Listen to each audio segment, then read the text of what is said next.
we're now building the windows that will go up on top of the roof. So we have the bottom frame, which this frame is what will be on the inside of the greenhouse.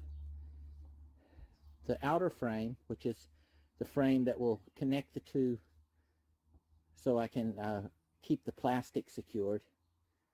And then the top, which is the window that will come up and down. This has the plexiglass over it, which will be our window for the sun and the weather, and our little temperature controlled compression valve. So let's get this put together, and then we'll put it up and I'll show you how it goes on. Okay, so we have the bottom frame. Then the top frame, when it got screwed on, the hinge and everything was already attached. We're about to attach this, and that will open the thing and close it automatically based on the temperature. So I got to go on the outside and connect that up. This is how it looks from the top. And then I'm going to be attaching that arm into these two holes, and this window will be done. I'll have to come back in and touch up with some of the waterproofing along it, but that's just minimum things. So in theory, that black cylinder contains a temperature sensitive gas. As it heats up and cools, it will raise and lower the window. Let's go see what it looks like outside. And there we go. There'll be a second one over here. And then that allows the two vents on the opposite side to pull in the cold air. The hot air rises and comes out on the opposite side. And I have an extra center vent there to help with circulation. Once this is done, and then we start prepping the inside. So it's early morning. Everything cooled off. The window automatically closed overnight as it got cooler. So it is now functioning.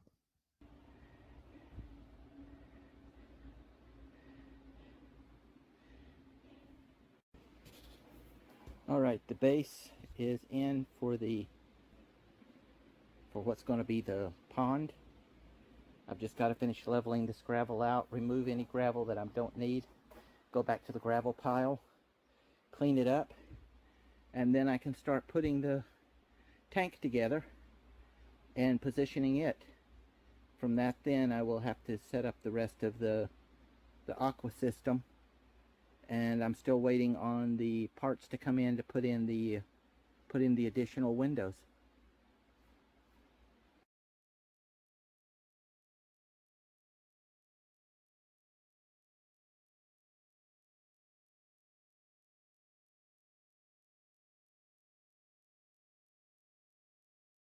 Alright, so now we're going to be putting up the main part of the tank. This will be where the water, eventually, we'll use the water from the tank to water the plants so they get the nitrates and stuff. So we're going to set this up onto the base that we put down. This is a base. That's gravel. This is base. This is cement slabs. So we're going to put this up. Okay, the tank's set up. This is why I saved all my little scrap pieces, because now I am using the scrap pieces, and I'm going to make two small stand tables for the filtration so it puts it above the tank. I'm not doing anything fancy. I'm just going to make a couple of box frames. The idea is simply to hold it up there, keep it in place. So the barrels are sealing. The seals that I got, they gave me the wrong size, and the drill bit was just a little too large, so they were leaking. So I've sealed them up with some epoxy. Those will cure overnight, and then I'll set up the filtration system tomorrow. I'm pumping in rainwater, so this is out of the bottom of the barrel. It's to be expected. But so far everything's looking good. The next thing, I'm working on the stands for the filtration barrels. Whoops, I missed a spot there. And And this is all old wood. I've taken some aluminum and some steel that I had and made holders for the legs. Basically, it's a top. It's upside down right now. It's a top. It's got the four sides. What's left of my 10 by 10s, you can see that's scrap wood right there. So all of this is getting fixed. This was some steel that I had, so I cut it into 4 sections, and some aluminum that I had, and I made some divots from those also.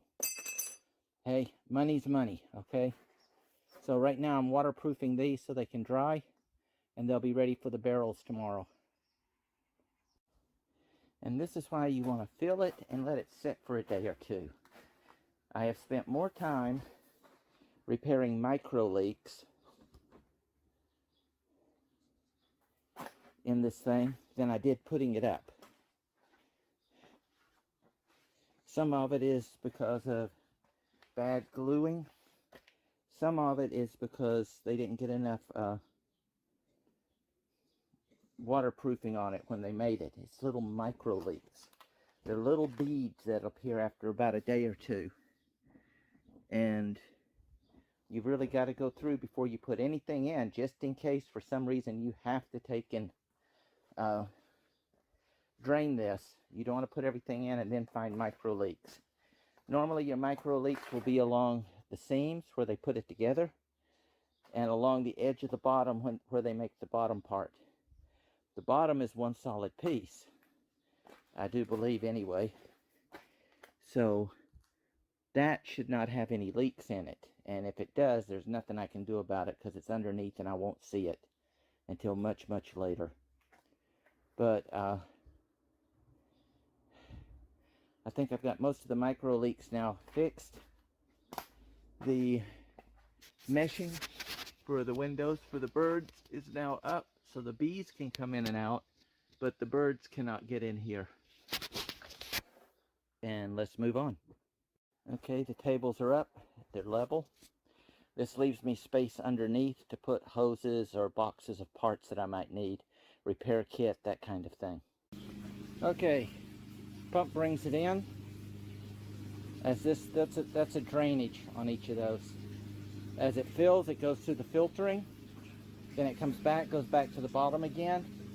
This goes through. This is for the heavy filtering, and then this is for the nitrates and so on. The little lines, so it's the air lines running in, because you got to give your microbes air. So there's the air. They're running through, eating the nitrates, and the next will start coming in the rest of the parts. I am still waiting for the parts to come in for my windows. Otherwise, we're up and running, at least halfway. Alright, I have 3 breeding pair of fantail guppies. I've got 8 breeding pair of flathead minnows, which are all in here, but you can't really see them. They're underneath. And I've got a 1 breeding pair of barbled algae cleaners. That will be my initial breeding stock. I'll probably get 2 more pairs of the barbles just for genetic diversity, and everything else should be good to go. This will sit and I'll let them reproduce and grow up my base food supply, and then next spring the crayfish go in.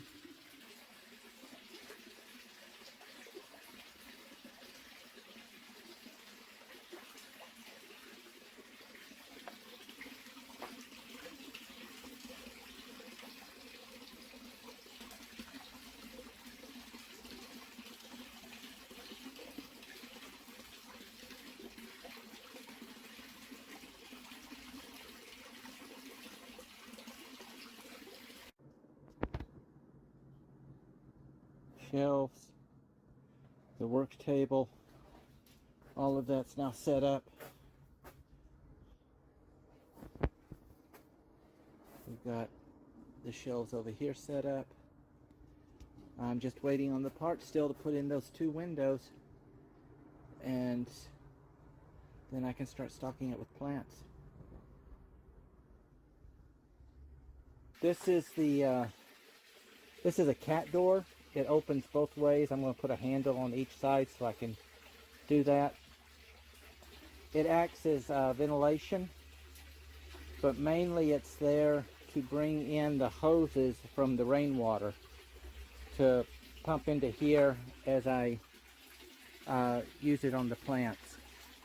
The only thing left to do really at this point is put in the bee window and the rain system. So now we've added magnets, so when the door opens, it'll hold it while I'm inside. I've got to adjust that. We got a little bit of a gap there. The bottom is good, but we'll put the magnets on. This way I can come inside and I'll have another handle here so I can close it. So in the winter I can come in, close it, the magnets hold it, and it keeps the heat in while I'm working inside. The electricals are in. All of the electrical lines run underneath. They go under this pad and come back up.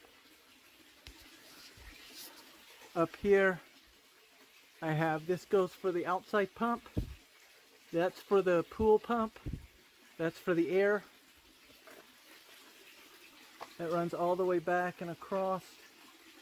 And that's where it'll plug up when the hose and the line comes in from the outside rain cisterns. And outside,